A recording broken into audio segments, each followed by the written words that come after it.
Bonjour Mauritaniennes, Mauritaniens. C'est moi Biram Dahabeit. Ce mardi 13 juin 2023, je viens vous rappeler que nous avons déclaré dès les premiers jours que nous n'avons aucune confiance en cette tentative du pouvoir de Mohamed Ould Cheikh El-Ghazouani, comme à son habitude, d'utiliser la forme et la soigner tant bien que mal dans le but et l'intérêt de fausser, de dénaturer le fond et de le falsifier. C'est pourquoi l'envoi d'une mission du Maroc pour analyser certains éléments du corps de feu Omar Diop. Pour nous, cette action ne visait qu'asseoir la version ô combien invraisemblable de la police, selon laquelle le martyr Omar est décédé d'une overdose de cocaïne et d'alcool. Dès les premiers jours, moi-même j'ai publiquement récusé cette manière de faire, car ce n'était pas une autopsie digne de son nom. Et il n'y avait pas aucune possibilité pour nous de penser que ceci viserait à apporter la vérité. Mais non, la vérité est claire. Mais c'était une manière de contourner la vérité. Le corps, la manière, le moment et les faits au moment de l'arrestation de Omar Diop parlaient d'eux-mêmes. C'est pourquoi mon attention a été particulièrement attirée par les propos des avocats de la famille de Omar Diop.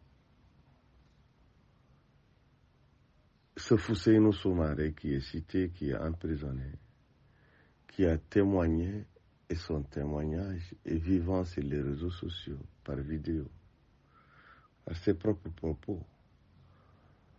Son témoignage sur l'arrestation de Omar Diop qui est immortalisé par une vidéo qui circule sur les réseaux sociaux.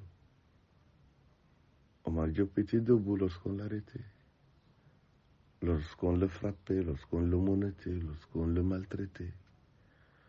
Mais comment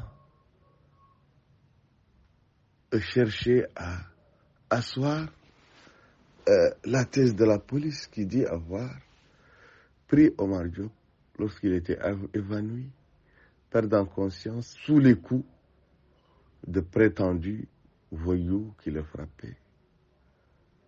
Mais qu'est-ce que la police faisait avec lui au commissariat? Pourquoi une personne évanouie sous les coups d'autres personnes, cette personne, pourquoi elle n'est pas amenée immédiatement à l'hôpital? Pourquoi il passe 4 heures de temps entre les mains de la police? Pourquoi il décède entre les mains de la police avant de l'amener d'abord à l'hôpital? 4 heures de temps durant. Mais le problème majeur, urgent, c'est non seulement de continuer la lutte sur la mort de Omar Diop jusqu'à ce que les responsables soient tous arrêtés et traduits devant la justice, mais aussi il faut secourir Fouseynou Soumaré, ce témoin, ce citoyen brave qui a témoigné et qui est maintenant incarcéré selon les avocats de la famille de Omar Diop. Comment vous, Mauritaniennes, Mauritaniens, vous allez se taire. Vous allez rester résignés sur ce genre d'actes vraiment de dénaturation de la vérité, de la justice. Cet acte d'injustice, emprisonner un témoin qui s'est exprimé, un témoin oculaire, sur ce qui s'est vu, s'est exprimé ce qui s'est vu. L'emprisonner pour le punir. Maintenant, on amène les gens dans les cachots de police, de gendarmerie, dans les prisons, pour les faire chanter. Combien de journalistes on a fait chanter? Combien de blogueurs on a fait chanter? Jusqu'à ce qu'il renie, jusqu'à ce qu'il se dédie, bien qu'il a dit la vérité. Mais moi, durant ma dernière arrestation, le général Mouskarou et le directeur de la Sûreté nationale, M. Sévir, ils voulaient me faire chanter pour que je revienne sur ma position, sur ma déclaration, que j'ai dit d'une manière limpide devant la presse nationale et internationale que le pouvoir de Mohamed Cheikh Ghazouani a obstrué toute possibilité de changement par les urnes, de changement pacifique. Et j'ai dit qu'en ce faisant, il ferme la porte à tout espoir de changement pacifique. Donc, il ouvre la porte très grande au changement violent et par les armes. C'est une analyse que j'ai faite, c'est une analyse vraie. Je ne mentirai pas les Mauritaniens. Donc, on a essayé de m'arrêter pour vraiment me pousser à me dédire. Et parce qu'ils sont habitués à faire revenir les gens sur leur position. Combien de blogueurs, combien de personnes qui sont revenus de ces cachots, de ces arrestations. Même tête basse, ils sont revenus avec vraiment beaucoup, la peur au ventre.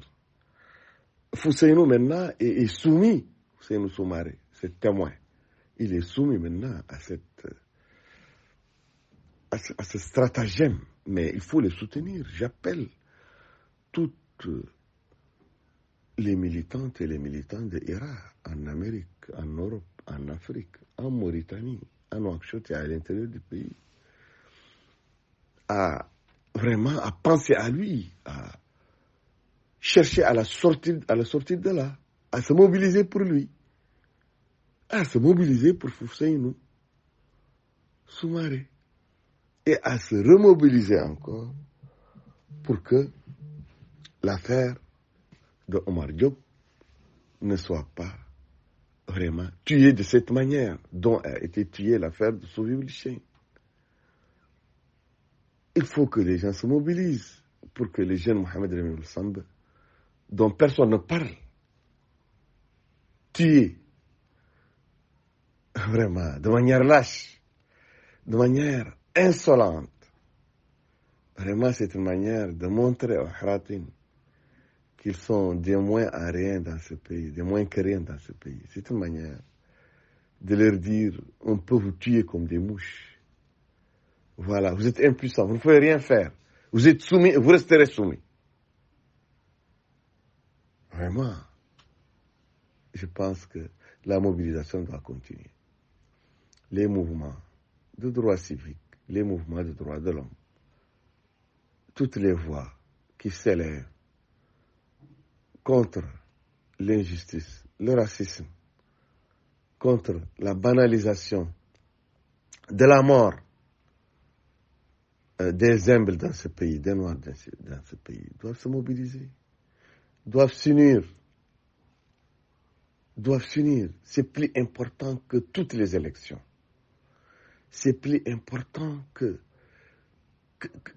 tous les changements. La mère du changement, la mère des batailles, la mère des droits, c'est la lutte et l'élévation de la voix très haute ces jours-ci contre ces méfaits, contre ces actes d'État, ces tueries d'État, ce racisme d'État, cette discrimination d'État, cette attaque d'État contre des catégories bien ciblées de la population mauritanienne.